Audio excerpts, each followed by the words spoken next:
우나, 아들이 방문을 열고 쟁반을 받아간다. 짧은 순간 내 눈은 아들 옆자리에 앉아서 열심히 아들을 가르치는 여선생의 다리를 훑어본다. 뚱뚱하지도 빼빼하지도 않은 적당히 날씬한 다리가 내 눈을 어지럽힌다. 무심한 아들 녀석은 재빨리 문을 닫아버린다. 휴, 아파트 베란다에서 담배를 피우기가 어렵다. 이렇게 엘리베이터를 타고 주차장까지 내려와 담배를 피워야 하는 번거로움이 싫어서 끊으려 했지만 쉽지 않다. 띠리릭. 문을 열고 다시 현관문으로 들어서자 그녀의 앙증맞은 구두가 눈에 들어온다. 그녀의 구두에 비하면 아들 녀석의 운동화는 항공모함이다. 구두에 겹쳐 떠오르는 그녀의 날씬한 다리를 애써 외면한 채 안방으로 들어가 TV를 켰다. 밤 9시 뉴스를 하고 있다. 아빠, 저 독서실 가요. 과외가 끝났는지 아들 녀석이 안방 문을 열고 얼굴만 보인 채 말한다. 현관에는 이미 여선생이 신발을 신고 갈 준비를 하고 있다. 선생님, 잠깐만 시간 좀 내주세요. 성적 문제를 가지고 의논하는 동안 아들 녀석은 재빨리 나가버린다. 아버님, 성훈이 성적은 걱정하지 않으셔도 돼요. 성훈이가 워낙 열심히 하고 있으니까 아마 한두 달 정도 지나면 성적이 쑥쑥 올라갈 거예요. 선생님이 워낙 잘 가르쳐 주시니 영어에 재미를 붙이는 것 같아요. 무엇보다 공부하려는 마음을 갖게 해주셔서 고맙습니다. 저도 처음에 싸움만 한다는 아버님 말씀을 듣고 많이 힘들 거라고 생각했었는데 의외로 성훈이가 열심히 하는 모습을 보니 마음이 다 뿌듯해져요. 아마 내년에 고등학교에 들어가면 훨씬 나아질 거예요. 3년 전에 저 녀석 엄마 죽고는 마음을 잡지 못하던데 선생님 덕분에 마음을 잡고 공부하는 것을 보니 10년 체증이 다 가라앉은 것 같습니다. 오죽하면 하루 종일 문자를 주고받던 핸드폰마저 스스로 없애버렸겠어요? 녀석이 선생님을 많이 따르는 것 같으니 앞으로 선생님이 잘 지도해주세요. 저보다 아버님께서 잘 지도해주셔서 성훈이가 착한 것 같아요. 외아들이라 외로움을 더 많이 느꼈던가 봐요. 잠시 방황을 했다고 생각하시고 지금 하는 그대로 잘할 수 있도록 살펴만 주시면 될 것 같아요. 잘 다독여주시면 지금보다 더 열심히 할 거예요. 칭찬은 고래도 춤추게 한다잖아요. 네, 아무쪼록 선생님이 잘 지도해주세요. 부탁합니다. 네, 열심히 최선을 다해볼게요. 현관문을 나서는 그녀의 뒷모습에 넋을 잃을 뻔했다.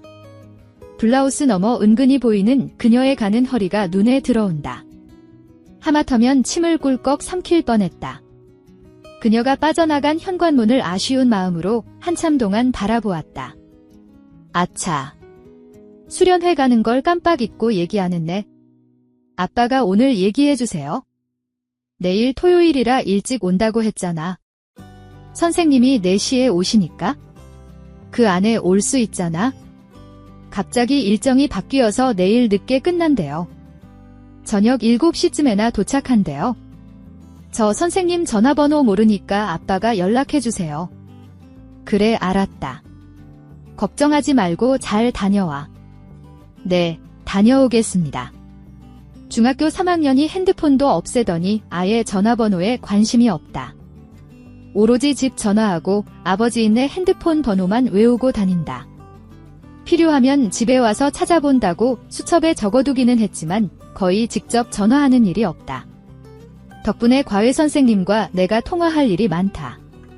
처음에는 조금 귀찮고 어색했지만 지금은 자연스럽게 통화한다. 그녀에게 전화를 해야 했다. 토요일 오후 성훈이 녀석이 과외를 못하게 되었다고 연락을 해야 했다. 그러나 나는 갑자기 가까운 곳에서 돼지를 키우는 친구에게 전화를 했다. 돼지 새끼들 잘 크고 있지? 이번에도 모돈들 임신 많이 시켰어? 그래. 발정제 효과가 좋긴 좋나 보다. 뭐. 자식이 뭔 말을 못하게 하네. 호라비가 뭐 하는데 발정제가 필요하냐? 임마형은 괜찮으니까 너나 많이 써먹어. 참. 그리고 오늘 저녁 동창회 있는 것 알지? 그래, 누룩식당으로 7시까지 와라. 그래, 임마 알았다. 어디 노래방 가서 한번 써보자. 가져와라. 그래, 저녁에 보자고. 지난 3년간 죽은 마누라 생각에 여자를 멀리했었다. 그렇다고 계속 혼자 살 생각은 없지만 아직까지 눈에 들어온 여자가 없었다.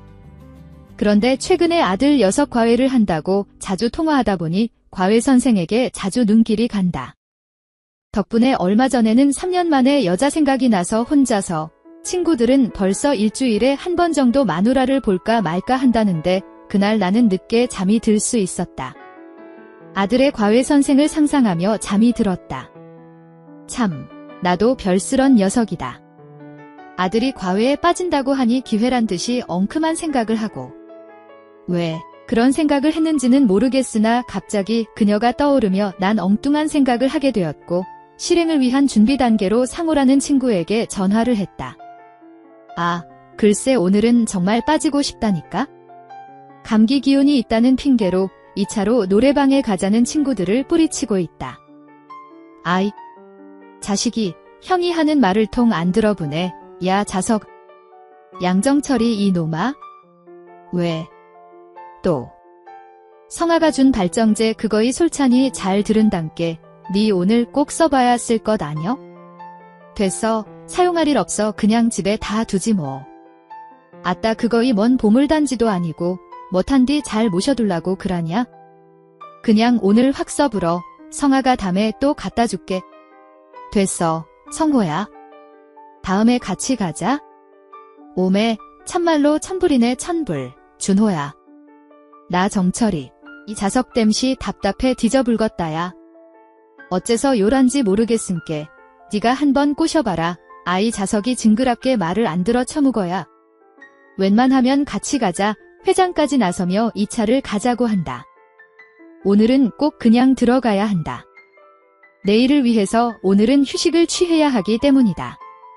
준호가 붙잡는 손을 어쩔 수 없이 뿌리쳐야만 했다. 아들 핑계를 댈 수밖에 없다. 준호야. 나 오늘은 꼭 들어가야 해. 운이 녀석 챙겨줄 게 있어서 먼저 들어갈게. 그럼 그렇게 하고 다음에 꼭 나와라. 그래, 먼저 들어갈게. 연락해라. 그래, 잘 들어가그라. 그라고 처바친다고 해도 내빼고 지랄이네. 에이 잡것 네 맘대로 해불어라. 성호는 동창들만 만나면 걸쭉한 전라도 사투리로 말을 한다. 성호가 끝내 2차로 노래방을 같이 가자는 것을 간신히 뿌리쳤다. 유난히 동창회에서 이런저런 여자랑 이야기를 자주 하는 바람에 이미 난봉꾼으로 소문이 난 성호였다. 사실 조금은 내성적인 성격이라 동창회에서 말을 잘하지 않는 나는 은근히 성호가 부러울 때도 있었다. 특히나 그의 자유롭고 화려한 개인 생활에 대한 얘기를 들을 때는 따라다니며 같이 즐기고 싶을 때도 있었다. 이게 과연 효과가 있으려나 집으로 돌아오는 차 안에서 성호가 준 것을 만지면서 생각해 보았다. 지난 동창회 때 모 제약회사에 다니는 강민이가 판촉용으로 배정받은 것을 동창들에게 준다면서 모두들 하나씩 가져가라고 해서 챙겨두고 서랍에 넣어둔 것도 있었다. 이거이 국산 촉진제인 자 이제 되나라는 거이랑께 전라도 말로 자 인자 돼야 불제 라고 말한단께 강민이 나누어 줄 때 성호가 나서서 한 말이 떠올랐다. 풋. 자 인자 돼야 불제. 성호가 전라도 특유의 억양으로 말한 대목에서 웃음이 튀어나왔다. 자식 참 물건이야. 토요일. 공무원 생활 20년이 넘었지만 토요일에 쉬는 것은 최근 몇 년에 지나지 않다. 그것도 비상근무라도 할라치면 토요일뿐만 아니라 일요일까지 반납하는 경우도 있다. 다행히 요즘 들어서는 비상근무가 많지 않아서 주말을 제대로 쉰다. 오늘도 아침에는 특별한 일이 없어서 등산복을 입고 뒷산에 올랐다. 정상에 오르기까지 1시간 30분이 걸린다. 잠시 쉬고 다시 내려와서 샤워까지 하면 꼬박 4시간이 걸린다. 점심을 먹고 잠깐 눈을 붙였더니 벌써 3시 30분이다. 휴, 방에 앉아 책을 펼쳐 들었지만 책이 눈에 들어오지 않는다. 자꾸만 과외 선생의 늘씬한 다리와 앙증맞은 발이 눈에 밟히며 떠오른다. 물을 한 잔 마시기 위해 냉장고로 간다. 띵동, 현관문을 열어주니 아들의 영어 과외 선생님이 들어선다. 날씨가 더워지면서 선생님의 옷차림은 조금씩 엷어지고 있다. 오늘은 야은 블라우스에 치마를 입고 맨발에 샌들을 신고 왔다. 안녕하세요. 아, 선생님, 어떡하죠? 운이가 수련회 가는 걸 깜빡 잊고 선생님에게 얘기를 안 했다고 하던데요. 어제 가면서 4시쯤 도착한다고 했는데 아직 오지 않네요. 조금만 기다리시면 올 것 같네요. 아, 예. 그럼 성훈이 방에서 잠시 기다릴게요. 시원한 음료수 한 잔 드릴까요? 네, 고맙습니다. 미리 준비한 부전 치료제를 먹고 음료수에 발정제를 넣어 잘 섞었다. 살짝 맛을 보았지만 오렌지 주스 특유의 시큼한 맛 때문에 약을 느낄 수 없었다. 선생님, 음료수 한 잔 드시고 운이 오면 바로 시작하시죠. 네, 고맙습니다. 이 문을 열고 들어가자 그녀는 책상 앞에 앉아서 책을 보고 있었다. 다소곳이 모은 다리가 보였다. 맨다리 때문인지 더욱 눈을 사로잡았다. 심장에서 요란한 소리가 나서 주스를 내려놓고 재빨리 방을 빠져나왔다. 심한 긴장감 때문에 다리가 휘청거리는 것 같은 느낌이 들었다. 30분 정도 지났으니 약효가 있을까? 30분을 기다리는 것이 그렇게 지루하게 느껴지기는 처음이었던 것 같다. 눈에 들어오지도 않는 책장을 괜히 뒤척이면서 자꾸 시계를 쳐다봤다. 똑똑. 평상시 같으면 문을 두드리고 하나 둘 셋 정도를 세고 나서 열었을 것이다. 그러나 어떤 기대감에 쫓긴 탓인지 나는 곧바로 문을 열었다. 선생님, 어떡하죠? 그녀가 땀을 뻘뻘 흘리면서 연신손으로 부채질을 하고 있었다. 얼굴이 벌겋게 달아오른 모습이 약효가 제대로 발휘된 것 같았다. 선생님 어디 아프세요? 나는 유난히 호들갑을 떨면서 그녀의 어깨를 잡았다. 효과가 있는 것 같다. 네, 갑자기 호흡이 가쁘고 몸에 열이 나는 것 같네요. 잠깐만 기다리세요. 해열제 가져올게요.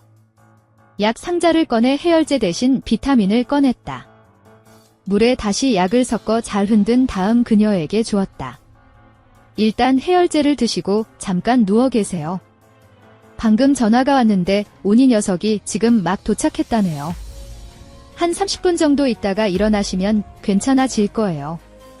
네, 고맙습니다. 그녀는 해열제 대신 가져다준 비타민을 입에 넣고 약이 들어간 물을 꿀꺽꿀꺽 마셨다. 물을 마시는 그녀의 목을 보면서 나 역시 침을 꿀꺽 삼켰다.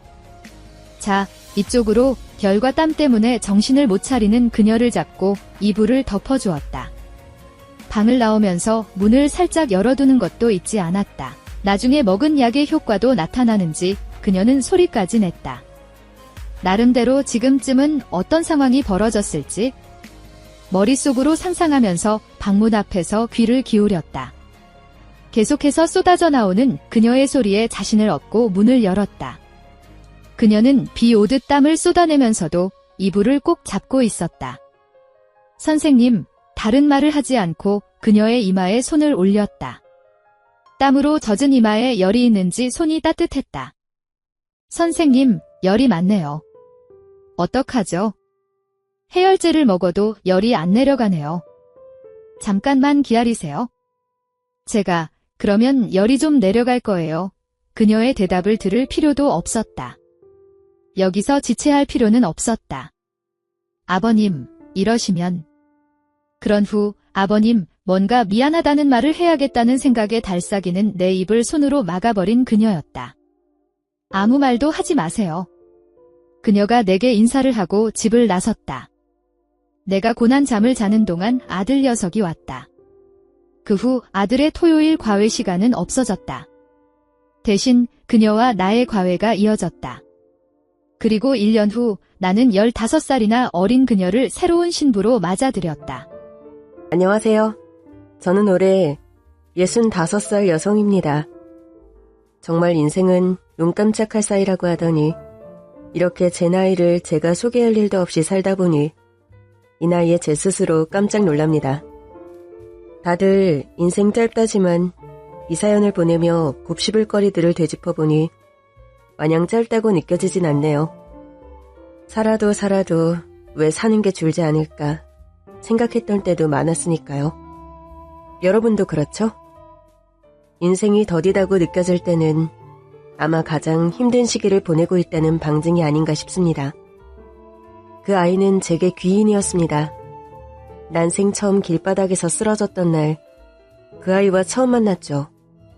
아직 어디 고장난 데는 없는데 원래 빈혈이 좀 있었고 식욕이 안 좋아 며칠 먹는 둥 마는 둥 했더니 그랬나 봅니다. 그때 쓰러진 덕인지 타고난 인연인지 그 아이를 만난 인연이 참 소중해요. 그 아이의 손을 잡고 최근 살아온 얘기를 해줬습니다. 별거 없는 얘기지만 들어주니 고맙더군요. 내 나이 39이 됐을 때예요. 그때가 영화의 한 장면처럼 생생합니다. 남편과 저는 명동 인근 골목길에서 칼국수를 주로 파는 작은 식당을 했습니다. 작지만 점심시간이면 근처 직장인들이 줄을 서서 먹을 만큼 인기가 좋았죠. 남편이 직접 칼국수 반죽을 쳤어요. 2,500원에 양도 푸짐해 주머니가 가벼운 직장인들이 많이 찾아주었어요. 10대 때부터 안 해본 거 없던 거의 방과였던 남편을 따라 서울의 상경에서 안 해본 것 없이 살았습니다. 겨우 식당 하나 차려서 돈 좀 버나 했더니 갑자기 남편이 심각한 표정으로 이런 얘기를 하더군요. 우리 고향으로 내려갈까? 우리 고향? 내 고향, 당신 고향? 내가 태어난 곳? 영양? 에이, 그 산골에 가서 뭐 먹고 살아. 자가도 이제 우리 가게 좀 잘 되려고 하는데 미쳤어? 장난이지? 장사가 잘 되니까 힘도 들고 공기 좋은 곳에서 배추 농사나 지으면서 둘이 살지 뭐. 장사가 잘 되니 힘들다는 건 배가 불렀다는 소리네.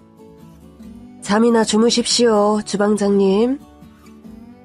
잠자리에 누우려고 씻고 화장품을 바르고 있는데 남편이 서울에서의 모든 생활을 정리하고 자신의 고향인 경북 영양 산골마을에 가서 살자고 하더라고요.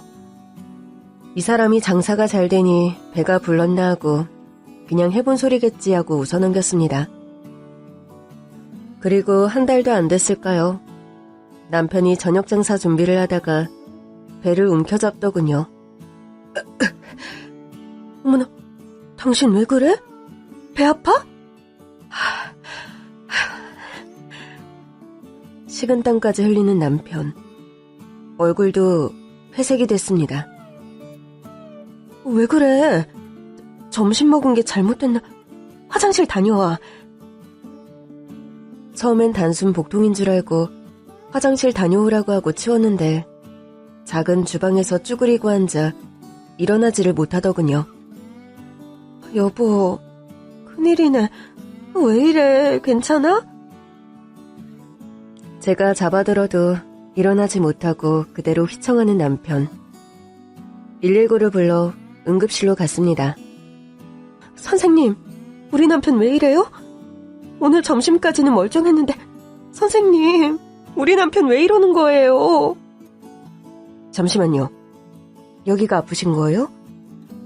언제부터 이랬어요? 제가 암이에요. 뭐? 당신이 암이라니 무슨 소리야? 남편은 자신이 암이라는 말만 남긴 채 정신을 잃었습니다. 저는 머리를 망치로 맞은 듯이 놀랐고 아무런 생각도 들지 않았어요.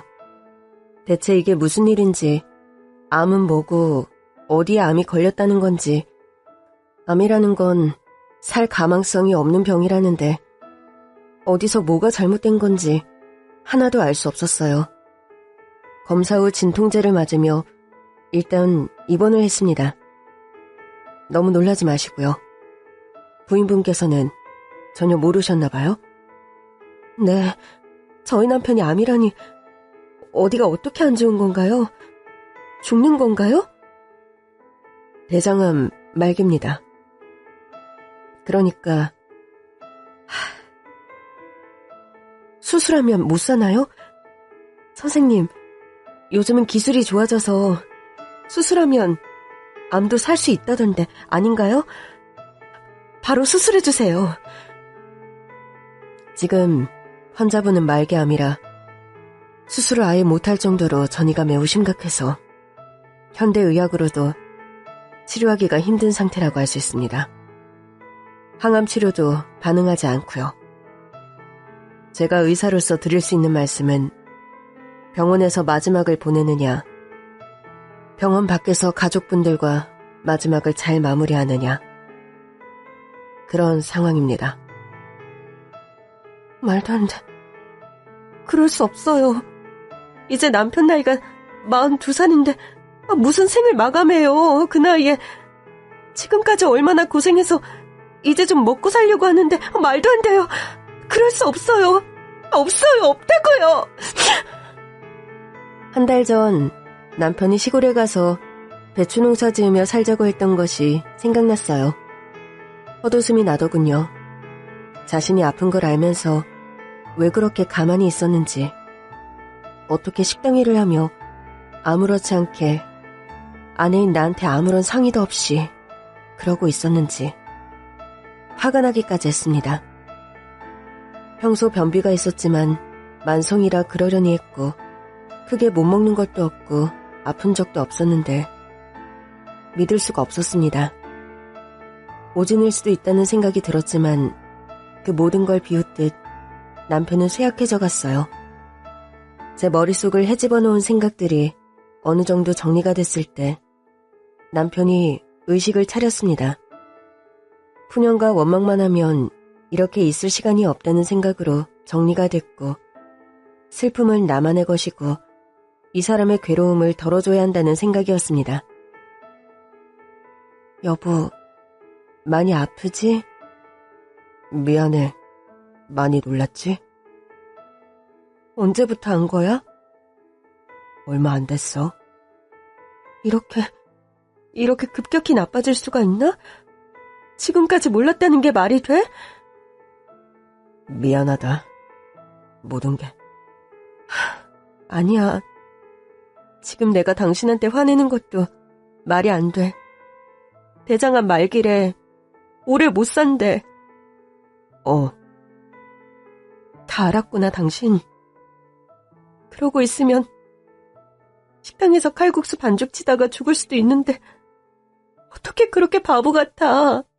어떻게 그래? 가족한테 무책임한 건 그렇다 치고 당신한테 남은 시간이 아깝지도 않냐? 어떻게 해야 할지, 뭐 어디서 어떻게 정리하고 어떻게 말을 꺼내야 할지도 모르겠더라. 그래도 사람이 40년을 이 세상에 살았는데 이 생을 정리할 시간 정도는 신이 줄 알았어. 미안해. 당신한텐 정말 떠나자. 이 갑갑한 병실 말고 당신이 말했던 대로 영양으로 가자. 사실 남편이 죽은 상황이었지만 다 버리고 시골로 가는 게 쉬운 선택은 아니었습니다. 당시 고등학교에 들어간 아들, 중학생인 둘째까지 생각하면 너무나 막막했어요. 어디 비빌 데도 없는 집구석인데, 그래서 두 아이에게 솔직하게 털어놨습니다. 엄마 말 잘 들어.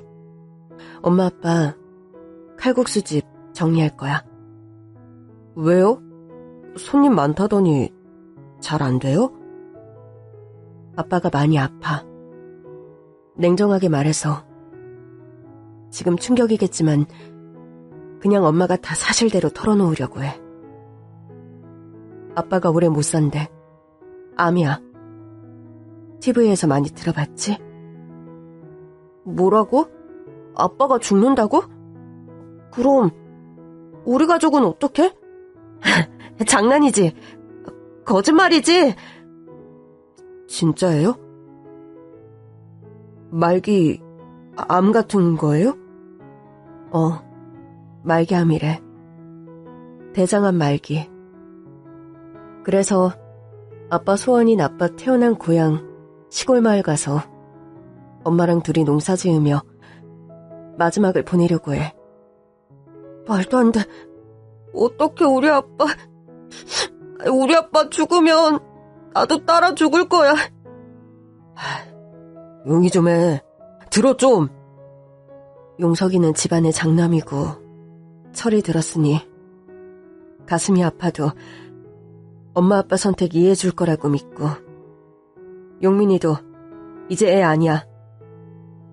너희한테 해달라는 것 다 해주는 부모는 못 됐지만 늘 최선을 다해 아끼고 예뻐하며 키웠어. 특히 너희 아빠는 그랬어. 말 안 해도 알겠지만. 우리 다 힘들지만 아빠가 더 힘들어하지 않게 보내주자. 마지막은 아빠를 위해서 시간을 쓰자. 우리한텐 남은 시간이 더 많잖아. 그럼 저희는 이제 어떻게 하면 돼요?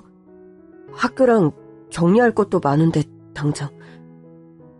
그렇다고 니네 인생까지 송두리째 흔들 권한은 없다고 생각해. 엄마는. 아빠랑도 그렇게 상의해서 결정했고. 거기 산골마을 가면 학교 다니기도 힘들어. 우리가 차가 있는 것도 아니고 아빠 아픈데 너희 등하교 시켜줄 수도 없고 길 자체도 그냥 산에 있는 집이라고 생각하면 돼. 사극에 나오는 것처럼 산 타고 내려와서 냇물 건너고 한참 걸어서 학교 다녀야 되는데 교육적인 면에서도 힘들고. 그래도 엄마 아빠 따라갈래. 냉정하게 판단해야 된다는 말씀이시죠? 특히 넌 고등학생이잖아. 네가 용민이 데리고 둘이서 살든지 이런 거 다 감안하고 엄마 아빠랑 시골 가서 살든지 선택해야 된다는 말이야. 그게 몇 달, 몇 년, 얼마나 되는 거죠? 모르지. 미안하다. 얼마 안 걸릴 수도 있지만 엄마 생각에 온 가족이 함께해서 좋을 것이냐, 그 고통을 눈앞에서 함께 지켜보는 것이 과연 좋기만 할 것인지. 어린 너희들한테 깊은 상처만 남길 수도 있다는 생각도 들어. 그럼 제가 용민이 데리고 학교 다닐게요. 어떻게 될지 모르는 상황이니까 전학을 가는 것도 쉽지 않을 것 같고. 나는 싫어. 형아랑 둘이 어떻게 살아. 애들을 돌봐줄 형제들도 딱히 없었습니다. 다들 힘들게 살기도 했고 멀리 살아 부탁하기 껄끄럽기도 했고, 중고등학생으로 한참 예민할 나이에 시골로 전학을 보내는 것도 쉽지 않았고, 사실 나의 남편에게 시간이 얼마나 남은지도 모르는 상황인데 모든 걸 다 흔들 수는 없다는 냉정한 생각도 들었습니다. 평소 똑부러지고 성숙한 장남이 알아서 그렇게 결정해주니 한결 마음이 나았습니다. 말은 아이들의 선택을 따르겠다고 했지만 어느 하나 자신이 없었으니까요. 아이들 앞에서 아버지가 아픈 모습을 같이 견디는 것이 나은 것인지, 또 한편으론 아이들만 서울에 두고 내려가는 게 맞는 것인가. 어느 하나 정답은 없었습니다. 고모한테 좀 자주 와서 봐주라고 할 거야. 그런데 엄마, 만약 아버지가 시골에서 잘못되면요? 우리는 아버지의 마지막을 볼 수가 없는 거잖아요. 엄마가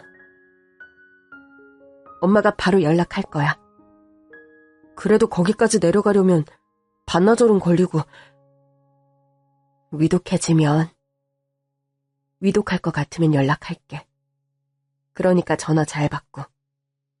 네. 그렇게 저희 가족은 헤어졌습니다. 어린 아이들을 서울에 두고 저희는 경북 영양 시골에 내려가 오랫동안 사람이 살지 않은 빈집을 얻었습니다. 방과 방 사이 부엌이 있고 복도라고 하기엔 맞지 않은, 뭐랄까, 그냥 미닫이 문을 지나는 통로가 있는 실내. 요즘 보기 드문 아주 옛날 집이었죠. 남편과 저는 동네 사람들 배추밭에서 일을 도와주며 작게 농사도 지었습니다. 남편은 점점 야위어갔지만 표정은 어느 때보다 밝아 보였습니다. 한 번도 이렇게 공기라는 걸 인식하며 들이마시고 내쉰 적이 있던가. 우리 부부는 부유하는 시간 위에 누워 하루하루를 손으로 어루만지듯 코로 냄새를 맡듯 그렇게 온몸으로 느꼈습니다. 남편과 저는 일이 없는 날이면 따끈따끈한 아랫목에서 뒹굴며 옛날 이야기를 하며 웃었습니다. 그때 당신 처음 봤을 때 좀 무서웠는데. 왜? 수염도 덥수룩하고 너무 말라서 걸뱅이 같기도 하고 나보다 나이도 한참 많은 줄 알았잖아. 그랬나? 그땐 더 못 먹고 그래서 그렇지. 당신은 나보고 어땠어? 당신은 뭐 귀한 집 딸내미지? 아니, 그런 거 말고 첫눈에 반했다든가 뭐 그런 거 없나? 첫눈에 반할 미모는 아니잖소? 뭐? 실컷 먹이고 입혔더니 1억이야? 그때 당신은 부잣집 둘째 딸로 참 복스럽게 생겼다. 잘 웃는다. 또 당당하다. 이런 느낌을 받았지. 나랑 이렇게 될 줄 알았어? 몰랐지. 온감생심 그런 마음을 품을 수 있었겠어? 요즘 말로 하면 종놈인데. 저희 집은 시골이긴 했지만 일찌감치 아버지가 자동차 고치는 공업사를 운영해 그 시골에서 몇 안 되는 잘 사는 집이었어요. 남편은 정비일을 배우러 온 청년이었죠. 당시 우리 집에서 먹고 자며 일을 배웠는데 저는 그 남자가 참 무서웠어요. 진짜 무섭다기보다 늘 무뚝뚝해 보이는 그 표정이 무섭다고 생각했었는데 그 사람과 제가 결혼할 거라고는 생각도 못했죠. 그때 당신이 자기 치마를 받고 넘어지지만 않았어도 우리가 이렇게 부부의 연을 맺고 옆에 있진 않을 텐데. 그러게. 참 사람 인연이라는 게 웃겨. 재밌어? 제가 갓 22살 되던 애였으니까 얼마나 어려요. 서울에서 사무직으로 일하다가 일을 그만두고 내려왔을 텐데 멋부린다고 입은 긴 치마를 그만 내 발로 받고 그 앞에서 넘어진 거죠. 그게 생각보다 심하게 넘어져서 팔에서 피가 철철 나는데 저를 들쳐업고 병원으로 냅다 뛴 게 그였어요. 그때 제가 저를 안고 뛰는 그 남자의 팔뚝에 뿅 가서 매일 들이대다가 연애를 했고 결혼까지 했죠. 아버지가 허락한 게 신기해. 지금 생각해보면. 그러니까 장인어른은 뭘 믿고 아무것도 가진 것 없는 나한테 귀한 둘째 딸을 시집 보냈을까? 당신은 종놈이다 뭐다 하지만 당신을 정말 좋게 봤던 거지. 나를 얼마나 이뻐했는데 아무한테나 보냈으려고? 그래도 장모님은 계속 반대했었잖아. 엄마도 죽기 전엔 사위 중엔 당신이 최고라고 했어. 그래도 처음엔 친정이 잘 살아 결혼식도 꽤 크게 했었는데 아버지가 폐암으로 일찍 돌아가시고 가세가 급격히 기울었죠. 저희도 서울에 올라와 공장, 식당 등 닥치는 대로 일을 했고 늘 귀한 집 딸 데리고 와서 고생시켰다고 생각하는 남편은 그래서 더 악바리처럼 열심히 살았어요. 저한테만은 최고의 남편이었는데 늘 미안해했죠. 여보.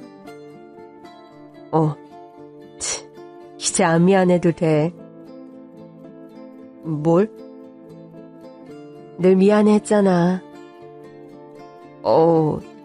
그런데 나 죽으면 당신 어찌 사냐? 걱정이 된다. 아유, 자존감이 굉장히 높네요. 제가 갈 수도 있으니까 걱정 하덜덜 말어. 그래라, 제발. 무슨 다 늙은 아줌마를 누가 데리고 가? 여보. 왜? 우리 애들 잘 키워줘서 고맙고 그동안 고생 많았어. 내가 먼저 하늘 날아가서 잘 닦아놓을게. 거기에선 우리 부자처럼 살 수 있게. 거기선 당신 고생하지 않게 내가 잘 닦아놓을게. 큰 집도 사놓고. 거기도 자본주의구나? 아무튼 여보, 그리고 나 없는 이 세상에서 남은 시간 동안 당신에게 슬픈 일이 많이 없도록 내가 하느님한테 매일 찾아가서 부탁할 거야.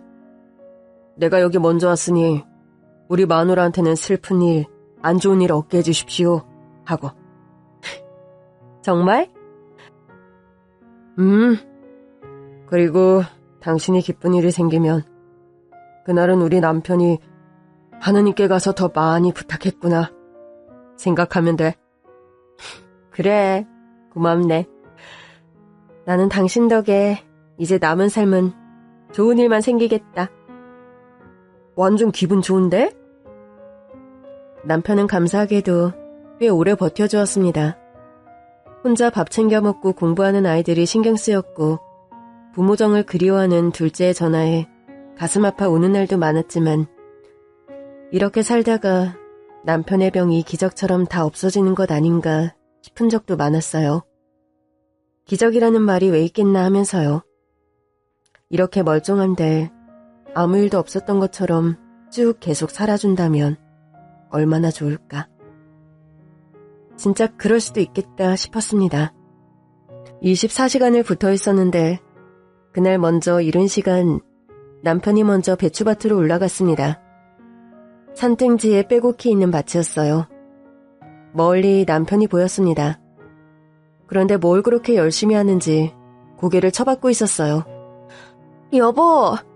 여보! 먼저 나갔어! 저는 남편에게 이쪽으로 보라며 손을 흔들며 올라갔습니다. 그런데 아무리 불러도 남편의 고개가 움직이지 않았습니다.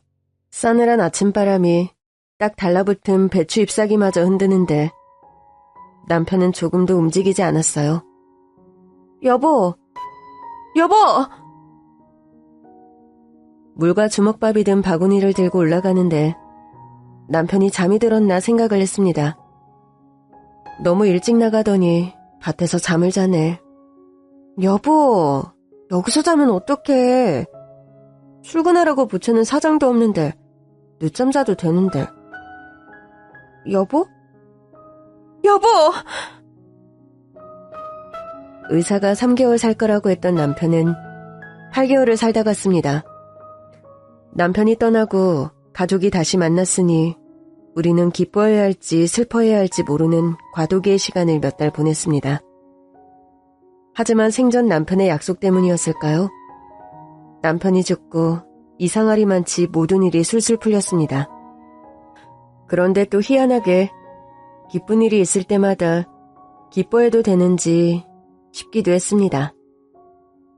남편이 준 첫 번째 기쁨은 남편이 저 몰래 사둔 작은 땅덩어리였습니다. 시골 땅에 사둔 거라 가치도 없었지만 첫째 아들이 대학 갈 때쯤 그 땅 옆으로 길이 생기면서 가격이 훌쩍 뛰었죠. 그래도 언니, 불행 중 다행이라고 얼마나 다행이에요. 그 시골 쓸모없는 땅에 길이 나다니. 나도 사놓을 걸 그랬어. 그러게요. 없는 형편에 그걸 샀다고 하면 내가 바가지 박박 긁을 테니 무서워서 말도 못했겠지. 그 성정에. 그래서 이번에 팔 거요? 용석이 대학 붙었잖아요. 그 상황에 동생 챙겨가며 공부해서 대학도 붙고 돈도 없는데 잘 됐어요. 아빠의 선물이다 생각해야죠. 하긴 그래. 용석이도 난 놈이야, 난 놈. 이번에 간 곳이 고려대 법대랬나? 서울대는 못 갔지만 고대가 어디야. 우리 집안에 그런 놈이 어딨어. 대단해, 대단해. 아주 칭찬해, 우리 조카. 그러게요. 서울대고 고려대고 대학을 붙은 자체가 대단하죠. 원래 같으면 못 보냈을 것을. 정말 다행이에요. 장남 용석이는 법대에 들어갔고 지 아빠가 사놓은 땅을 팔아 등록금을 마련했습니다. 집도 더 큰 곳으로 옮겼어요. 그리고 저는 남의 집 살림을 봐주는 일을 하며 살았습니다. 운이 좋아 인품이 아주 훌륭한 댁에서 적은 일을 하고 꽤 괜찮은 임금을 받았어요. 집에서도 멀지 않아서 고등학생인 둘째도 신경 쓸 수 있었고요. 땅을 팔고 남은 돈으로 식당을 할 수도 있었지만 다시 식당을 하기는 싫었습니다. 남편과 부엌에서 함께 웃고 떠들며 요리하던 그 기억 때문에 할 자신이 없었거든요. 남편이 준 두 번째 기쁨은 용석이가 재학 중 사법고시를 붙은 일이었습니다. 뭐 딱히 사교육을 받은 적도 없고 알바하며 공부했는데 사법고시를 떡 하고 붙었으니 얼마나 대견하던지요. 너희 아빠가 하늘에서 하느님한테 빌고 또 빌고 있나 보다. 이런 좋은 일이 다 생기고. 그러게요. 어젯밤 꿈에 아빠가 나타나더니 제 소원을 대신 빌어주고 계셨나 봐요. 그래? 아빠가 다른 말은 없고? 네, 그냥 천사처럼 웃고 계시더라고요. 불러도 대답은 안 하셨어요. 아들은 검사를 선택했습니다. 다른 법관보다 직접 공소를 할 수 있다는 점에서 매력을 느꼈다고 하더군요. 어려운 사람들 곁에서는 검사가 되겠다고 했어요. 아들 하나는 잘 키웠다는 생각이 들었습니다. 엄마, 이제 남의 집 일 그만하세요. 저도 취직했고 우리 세 식구 제가 못 벌어먹여 살리겠어요, 설마? 내가 좋아서 하는 일인데 뭐. 사모님도 바깥어른도 잘해주시고 할 일도 별로 없어. 그래도 아닌 것 같아요. 이제 좀 쉬시고 집에서 저희 맛있는 거나 해주세요. 왜? 검사가 됐는데 엄마가 남의 집 살림하니 좀 그래? 그건 아니고요. 엄마 한평생 고생만 했는데 이제 좀 취미생활도 하고 여행도 다니고 그랬으면 해서 그런 거지. 다른 거 없어요. 정말 그런 거면 엄마 그냥 일 다녀도 되지? 아이고, 나중에 다른 소리 하지 마세요. 고생만 시키고 해준 것도 없다고. 그나저나 이번에 발령 난 곳이 부산이라며? 엄마가 옆에서 챙겨주지도 못하고 걱정이다. 제가 더 걱정이죠. 이제 제가 엄마 보살필 나이예요. 엄마가 좋아서 하는 거니까. 너 부끄러운 거 아니면 몇 년만 더 할게. 알았지? 그리고 너만 괜찮으면 주말마다 가서 반찬도 해주고 해야지. 다 커도 물가에 내놓은 것 같아, 엄마는. 지금 생각하면 그때 그 일을 그만뒀어야 했나 생각도 듭니다. 하지만 바뀔 건 없었겠죠. 저는 사실 아들이 벌어다 준 돈을 이론도 쓰기 싫었습니다. 이제 장남이 돈 벌고 둘째도 지 앞가림을 하면 나갈 돈도 없으니 내가 번 돈은 다 모아서 나중에 자식들 결혼한다 그러면 집은 못 해줘도 보탤 수 있게 목돈을 좀 줘야지 생각했던 것뿐이죠. 부모 마음 다 그렇잖아요. 사모님, 뭘도 이렇게 넣으셨어요. 안 그래도 되는데 정말. 그래도 내 마음이에요. 이번에 아들 검사도 됐다면서? 그럼 아주머니, 우리 집 일 안 봐주실 수도 있잖아. 그만두실 거 아니죠? 안 그래도 아들한테 미리 말해놨어요. 사모님도 너무 좋고 엄마 일 계속하고 싶으니까 잔말 말라고. 진짜죠? 내가 아드님 검사된 건 너무너무 축하하면서도 한편으론 정말 우리 집 일 그만두시면 어쩌나. 당연히 그만두겠지. 하고 얼마나 가슴 졸였다고. 아니에요. 힘 닿는 데까진 그래도 할 테니까 걱정 마세요. 그런데 우리 딸 한 번도 못 봤죠? 네. 중학교 때부터 유학 보내셨다고 했던 그 따님이요? 딸 하나밖에 없으니까 적적한데 이번에 한국 들어올 수도 있어요. 완전히. 잘 됐네요. 방학 때도 잘 안 와서 궁금했는데 아주 잘 컸겠어요. 생각대로 되지 않더라고. 나는 그냥 시집이나 잘 갔으면 좋겠구만. 얘가 외국에 있다 보니 남 돕는 거 그런 문화에 눈을 확 떠갖고 힘든 나라에 봉사 다니고 떠돌이 생활만 오래 했지 뭐예요. 공부도 제대로 안 한 것 같고. 그래도 마음이 참 예쁘네요. 요즘 젊은 사람들이 자기 스펙 쌓기 바쁘지 그런 활동을 진심으로 하는 사람은 별로 없잖아요. 대단하네요. 나중에 한번 소개시켜 드릴게요. 아주머니랑도 잘 맞을 거야. 둘 다 심성이 착해서. 그래요. 인연이라는 게 참 무섭죠? 부산직업으로 발령난 아들에게 반찬이랑 먹을 것 좀 해다 준다고 처음으로 내려간 날 멀미를 해서 그런 건지 최근 속이 안 좋아 그랬던 건지 원체 빈혈도 있었지만 부산역 광장에서 픽하고 쓰러진 겁니다. 잠깐 정신을 잃은 것도 같은데 가늘게 눈을 뜨자 맨 젊은 여자가 저를 붙잡고 크게 외쳤습니다. 아주머니, 정신 드세요? 저 간호사예요. 걱정 마세요. 저에게 응급처치를 하고 응급실에 데려다준 젊은 여자. 생긴 것도 고운데 예의도 바르고 정말 천사 같더라고요. 정신이 들고 여자에게 연신 고맙다고 했습니다. 저기 너무 고마워요. 이 신세를 어떻게 갚나. 평소 어디 아프신 곳 있으신 건 아니시죠? 그냥 정말 빈혈이 조금 있고. 그래도 혹시 모르니까 전체 건강검진 한번 받으시는 게 좋을 것 같아요. 어디 병원 간호사예요? 저는 외국에서 간호사 자격증을 땄고 이번에 한국에 들어왔어요. 그렇다고 무자격자는 아니니까 너무 걱정 마시고요. 외국에서 대단하시네. 잠시만요. 우리 아들 전화가 이렇게 많이 와 있었네. 전화 좀 걸어볼게요. 그렇게 돼서 여기 산모병원이야. 이제 안 와도 되는데. 알겠어. 그분도 같이 있어. 물어볼게. 저기 간호사 선생님. 저희 아들이 지금 바로 온다는데 선생님한테 너무 고맙다고 식사든 뭐든 대접하고 싶다는데 같이 갈라우? 어머나. 아니에요. 저도 가봐야죠. 그렇지. 그래도 그럼 얼굴이라도 한번 보고 가면 안 될까?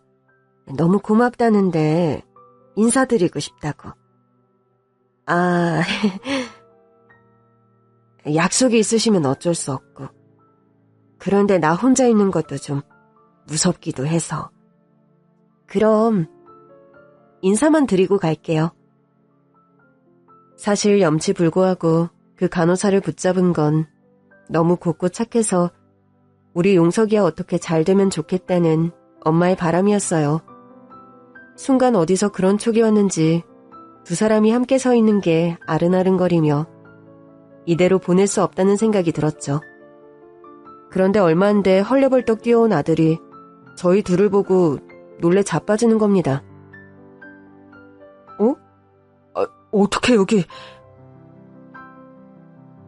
용석아, 이분이야. 이분이 엄마를 구해줬어. 간호사래, 외국에서. 그게... 왜? 인사 안 드리고 뭐해? 거기서 왜 서 있어? 어머나. 용석 씨 어머님이세요? 선생님이랑 우리 용석이랑 아는 사이예요? 저 어떡해. 사실 그게 안 그래도 엄마 부산에 한번 오라고 한 게 인사시킬 사람이 있어서였거든요.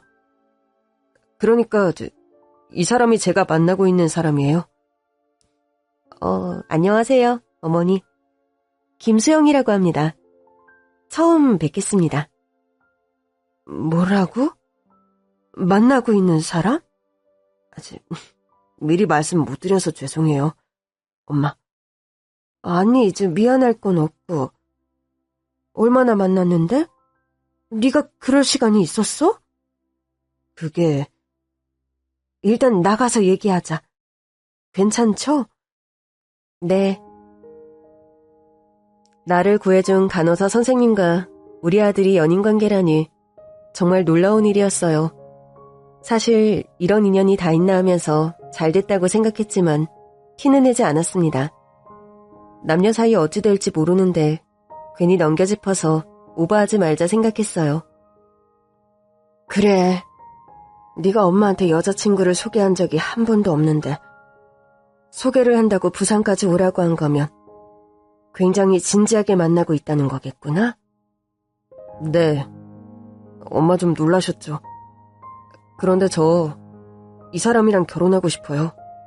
식을 서두르겠다는 건 아니고 저도 취직했고 아직 초임이기도 하지만 이 사람 놓치기 싫어서 이렇게 양가 부모님께 도장이라도 찍어놓고 싶어서요. 아, 아들의 말에 솔직히 많이 놀랐습니다. 여자친구도 처음이거니와 결혼을 하고 싶다니 어릴 때부터 신중하고 철이 일찍 든 아들이 결혼까지 말하는 걸 보면 확실한 사람이구나 싶었죠. 당장은 아니고요. 이 사람도 저랑 비슷한 생각이고요. 외국에서 오래 공부했고 들어온 지 얼마 안 돼서 이 사람 부모님도 아마 결혼을 생각지도 못하실 거예요. 아휴, 그렇구나. 그런데 어떻게 만난 거예요, 두 사람? 저는 외국에서 어릴 때부터 유학 생활을 했고 커서도 이곳저곳 많이 다녔어요. 그런데 용석 씨가 한 번 교환학생을 온 적이 있는데 그때 인연이 돼서 친구처럼 지내다가 남녀 사이로 발전한 지는 몇 년 안 됐어요. 그럼 미국이랑 서울을 오가면서 연애를 했겠네. 저희 부모님은 잘 모르시긴 한데 제가 주로 왔었고 용석 씨는 워낙 공부하기 바빠서 한간 제가 이런 말 좀 뭐하지만 신기하네요. 우리 아들이 다른 건 다 잘해도 여자 문제는 알 생각 없는 줄 알고 나는 걱정도 많이 했거든. 그러셨구나. 그런데 내 생명의 은인이 우리 아들 여자친구라니. 이런 귀한 인연이 또 어딨어. 정말 복 받았어요, 우리는. 생명의 은인이라뇨. 그렇게까지 말씀하시니까 제가 몸둘 바를 모르겠어요. 지나가는 어떤 사람이라도 그렇게 했을 거예요.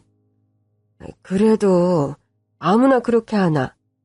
게다가 간호사 선생이니 긴급 상황에 그렇게 잘 대처했지. 아니었으면 중년 나이에는 뭐가 어떻게 될지 모르는 거지. 죽은 남편이 보내준 세 번째 기쁨은 이 아이구나 생각이 들었습니다. 가슴 깊은 곳에서 용암처럼 무언가 뜨겁게 솟구치듯 감격스럽고 기뻤어요. 집은 서울이고? 네. 그럼 우리 아들도 되게 찾아뵌 거고? 아직이요. 어머니 먼저 뵙고 천천히 보려고 했어요. 제가 한국 들어온 지도 얼마 안 됐고 간호사 일하는 것도 마음에 안 차 하시는데 연애까지 했다고 하면 굉장히 놀라실 것 같아서요. 간호사 일이 왜? 의사 아니라서? 그런 건 아니고요. 저희 집에선 제가 힘든 일 안 하시길 바래서요. 제가 워낙 이것저것 대학 시절부터 많이 다니고 해서 힘든 일이라고만 생각하세요. 힘든 일이긴 하지. 그런데 엄마는 이왕 이렇게 된 거 빨리 결혼하는 것도 나쁘지 않을 것 같은데. 엄마 오지랖이니? 네? 아직 저희가 벌어놓은 것도 없고 그건 좀 더 생각해 봐야 할 것 같아요. 아들이 저렇게 좋아하는 사람이 있는데 돈 때문에 망설이고 있다는 생각이 드니 가슴이 아팠습니다. 저는 아들을 따로 불러 말했어요. 엄마가 아빠가 물려준 땅 판 거랑 일해서 모아둔 거랑 다 있거든. 요즘은 신혼부부 대출도 잘 된다며. 종잣돈으로 대출 좀 받으면 작은 아파트 정도는 들어갈 수 있지 않을까? 엄마, 돈은 언제 또 그렇게 모으셨어요? 안 그래도 된다니까. 돈 때문이면 좀 모자라도 둘이 같이 벌면서 살면 되잖아. 엄마가 너무 철없는 소리야? 엄마도 돈 버니까 생활비 보내주고 할게. 무슨 소리예요? 그런 거 아니에요. 그런데 딸 어릴 때부터 유학 보낸 거면 좀 있는 집이겠구나? 그럼 우리 집 형편을 알면 좋아하진 않을 수도 있겠네. 좋은 분들이라고 들었어요, 엄마. 엄마는 그런 거 너무 염려하지 않았으면 좋겠어요. 엄마 마음 아프게 하면서 결혼할 생각은 추워도 없으니까요. 아셨죠? 그래요. 죽은 애들 아빠가 아무리 매일 하느님에게 찾아가 우리 가족의 명운을 좋게 해달라고 빈다고 해도 신이 마냥 다 들어줄 리가 없다는 생각이 들었죠. 번뜩 아들의 여자친구가 유학을 했다는 사실이 생각나면서 있는 집 자식이면 아무리 우리 아들이 검사라고 해도 있는 집에 자식을 시집 보내고 싶겠지 하는 생각이 들면서 슬퍼졌습니다. 언니, 무슨 그런 걱정을 하오? 대한민국 검사는 아무나 돼? 그리고 아직 확실한 게 아무것도 없는데? 그런가요? 당연하지. 나도 잘 모르지만 드라마에서 봐도 검사는 있는 집에 장가가더만 모자랄 거 하나도 없고 인품도 좋은 집이라고 하니 둘이 좋다는데 반대하겠어. 그리고 우리 용석이만한 애가 어딨어? 직업을 떠나서 애가 철도 일찍 들고 착하고 효자해. 그러니까요. 그렇게 잘난 아들이 유일하게 못난 게 가족인 셈이니까. 답답한 소리 말고 자신감을 가져요. 그런데 그 집에 인사 간다고 한 것도 2달이 더 지나지 않았어요? 어떻게 됐대? 뭐 사귄다고만 인사하고 끝난 거야? 용석이랑 그 아이는 서두르지 않고 그냥 양가에 공식적으로 인사드리고 교제하고 싶은 마음이라는데 요즘 애들은 그런 건지 뭔지 모르겠네. 우리 때는 집에 인사시키면 그냥 결혼하는 거잖아. 용석이가 다 생각이 있겠지 뭐. 언니는 뭐가 걱정인데? 빨리 장가 보내고 싶어서? 그 여자애가 그렇게 마음에 들어요? 마음에 들고 말고 집이 좀 산다는 게 오히려 마이너스지. 부담되니까. 내 생명의 은인이기도 하고 얼굴도 곱고 인품도 곱고 바르게 자란 것 같아요. 그리고 우리 용석이가 엄마한테 인사시킨 여자도 처음인데 오죽 좋으면 그랬겠어. 빨리 결혼했으면 좋겠어요, 저는. 그때 땅 다 팔았어요. 반은 남겨놨는데 꽤 컸잖아요. 어머머머, 아유 잘 됐네. 거기 엄청 올랐어. 대박이다 언니. 진짜 운수 대통이네. 오빠 죽고 오는 언니가 다 갖다 쓰나 봐. 나는 하나도 안 주고. 아유 대박. 정말요? 그렇다니까. 나는 언니가 다 판 줄 알았지. 거기 부동산 사장님이 나보고 물어보라고 하더라고. 엄청 올랐대. 그거 팔아서 애들 집도 떡 한 채 해줄 수 있겠네 뭐. 정말 이런 일에 너무 다행이다. 너무 잘 됐다. 남편이 사둔 땅을 다 안 팔고 반을 남겨놨었는데 그 땅이 또 가격이 크게 올랐다는 겁니다. 다 팔면 서울의 30평대 아파트도 해줄 수 있더라고요. 참고로 지금은 가격이 천정부지로 뛰었지만 그때만 해도 가능했죠. 어머나, 거기 땅이 그렇게 올랐대요? 네, 너무 잘 됐죠? 그 시골 땅이 그렇게 오를 줄 누가 알았겠어요. 정말 잘 됐네. 아주머님네 일이 술술 풀리네. 우리 장남이 결혼하고 싶은 여자가 있다고 데려왔더라고요. 집 해줄 수 있을 것 같아서 너무 기뻐요. 어머나, 그래요? 잘 됐네요, 정말. 결혼식에 저도 초대해 주세요. 그럼요. 평소엔 집 얘기를 그렇게 다 하진 않는데 하루 종일 입이 실룩실룩대니 일하던 집에 사모가 물어 집안 얘기를 또 팔불출처럼 했죠. 주말에 아들이 올라오면 이 소식을 직접 말해야지 했어요. 전화로 말하면 또 결혼은 급하지 않다며 엄마 노후에 쓰시라고 할 얘기 때문에 만나서 나도 단단히 말해야지 했어요. 효자 아들에게 밀리지 않아야겠다고 다짐했죠. 그때 아빠가 남기고 간 시골 땅 있잖아. 네, 다 파셨다고 했잖아요. 그거 반 남겨뒀었거든. 어찌 될지 몰라서. 그런데 이번에 그게 크게 또 올랐다는 거 있지? 고모가 말해주고 갔어. 그래요? 잘 됐네. 우리 엄마 부자 됐네. 그래서 말인데, 너희 결혼하면 서울에 아파트도 해줄 수 있을 것 같아. 요즘 아파트 값도 많이 내렸던데 대출 없이도 가능할 것 같아. 엄마 너무 기쁘다. 아휴, 엄마 그러지 않으셔도 된다고 했잖아요. 왜? 너 잘 안 되고 있어? 그 애랑? 서울에 취직했다고 했으니까 서울 부산 다니는 게 쉽지 않지. 무슨 일인데? 인사드리는 건 미뤘어요. 왜? 모르겠어요. 여자 마음은 원래 그런 거잖아요. 뭐? 갑자기 왜? 여자애가 마음이 돌아섰어? 이제 네가 싫대? 그런 건 아니고요. 그냥 장거리 연애만 하다가 어찌됐든 지금도 장거리지만 그래도 국외 연애보다는 가까워졌잖아요. 좀 더 진득하게 더 시간을 갖고 만나보고 부모님께 소개하고 싶대요. 아무래도 여자 집에선 더 진지하게 받아들일 수 있는 거고 조심스러운가 봐요. 그건 남자 집에서도 같지. 너는 안 신중한 거 아니잖아. 엄마가 딸이 없어서 그래요. 아들 말이 맞아요. 바꿔 생각하면 부모님께 딸이 남자를 데리고 와서 소개하는 건 받아들이는 무게감이 더 다를 수도 있을 거예요.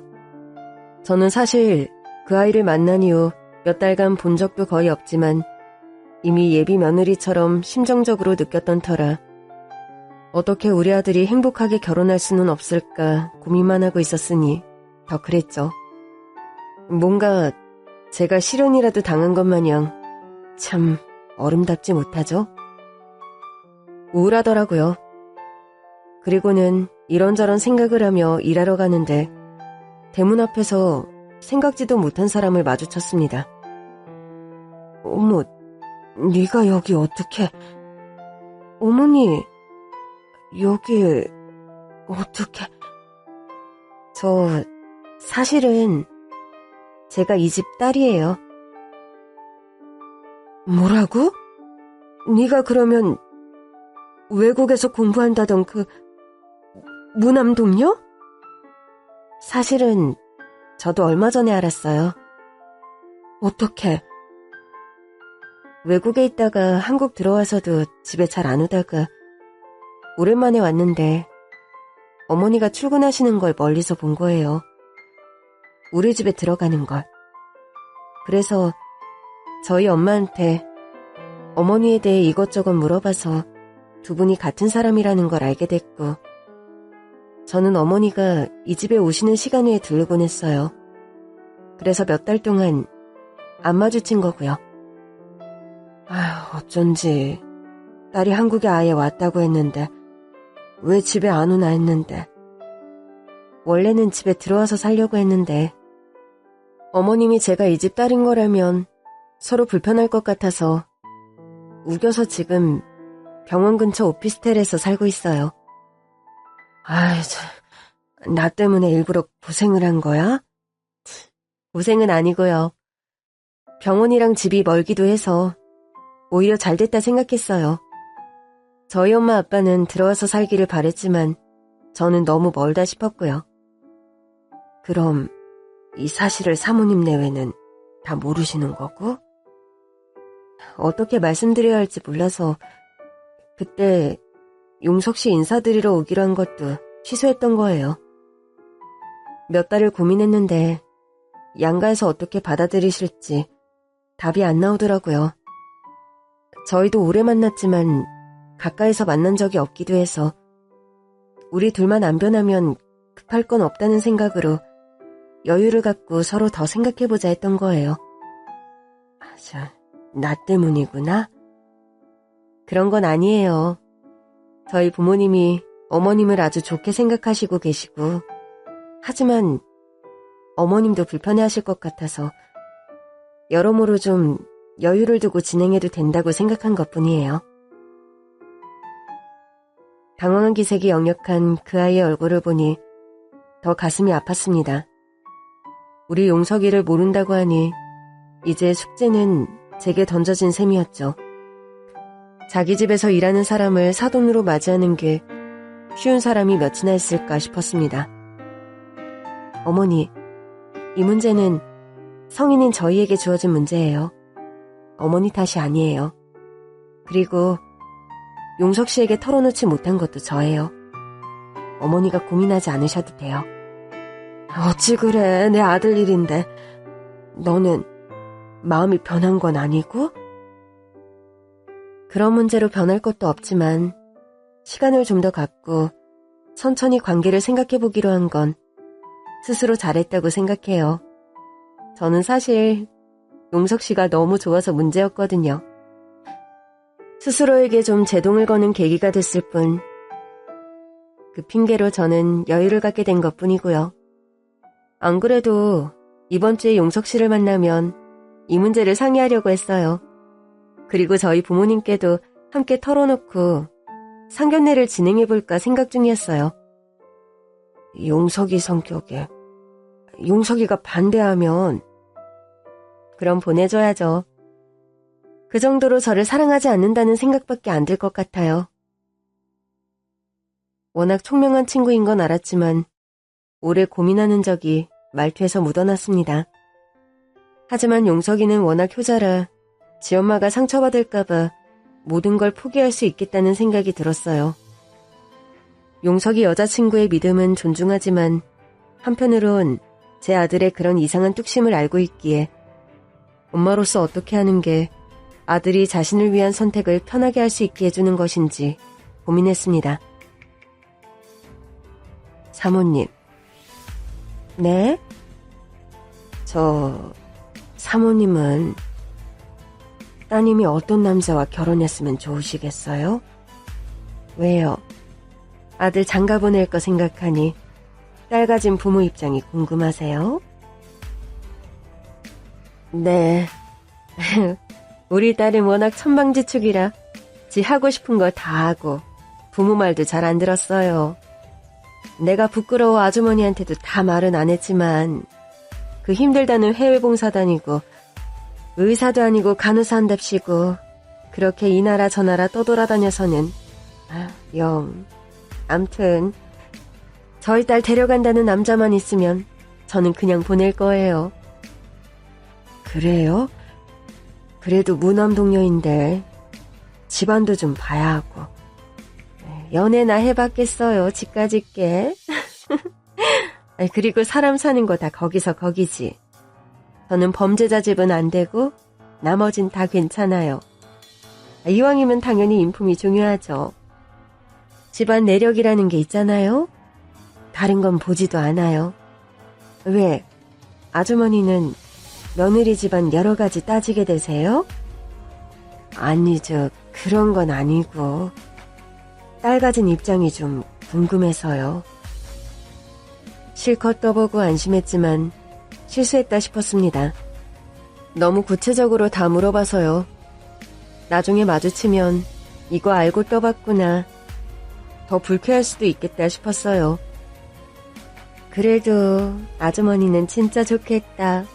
아들이 검사에다가 장가도 빨리 간다고 여자 데리고 온다고 하지. 재산도 띄었지. 걱정할 게 없겠어? 아마 이 글을 듣고 계신 분들은 저를 욕하실지도 모르겠어요. 하지만 이미 엎질러진 물. 여기서는 모른 척하는 게 상책이 아니다 싶었습니다. 지금쯤 이 집 딸은 용석이에게 이 사실을 털어놨을 것 같고 나도 여기까지 다 물어봤으니 물러서지 말고 내 문제를 내가 해결하자 싶었습니다. 내가 여기서 일만 안 했어도 문제가 되지 않았을 거라는 죄책감이 너무 컸어요. 그리고 이 집안 어른들의 인품을 잘 알고 있으니 설마 반대하지 않으시겠지. 우리 아들이 얼마나 잘 컸는데, 착한 아들인데. 알아봐 주시겠지 했습니다. 사모님, 죄송해요. 저 어떻게 말씀드려야 할지 몰라서. 저도 어제 알았어요. 네? 아주머니가 뭘... 제가 떠봤습니다. 지금 물어본 것들 다. 네? 당최 무슨 말씀을 하시는 건지. 저희 아들이 연애한다고 데려온 아이가 이 집 사모님 딸이에요. 저도 몰랐어요. 네? 우리 수영이요? 우리 수영이가 아주머니 장남이랑 만난다고요? 네, 어제 알았고, 아니죠. 인사는 몇 달 전에 했는데 이 집 따님이라는 건 어제 우연히 알았어요. 심지어 제 아들도 모른다고 해요. 어머나, 어머나 세상에. 그러니까 그래서 무슨 남자친구를 소개한다느니 헛소리 하더니 쑥 들어갔나? 난 헤어진 줄 알았지. 수영이도 우연히 제가 이 집에 들어가는 걸 보고서야 알았대요. 제가 여기서 일하는 걸. 그래서 원래 저 만나고 바로 이 집에도 인사시키려고 했는데 어떻게 설명해야 할지 몰라서 혼자 몇 달을 고민만 하고 있었나 봐요.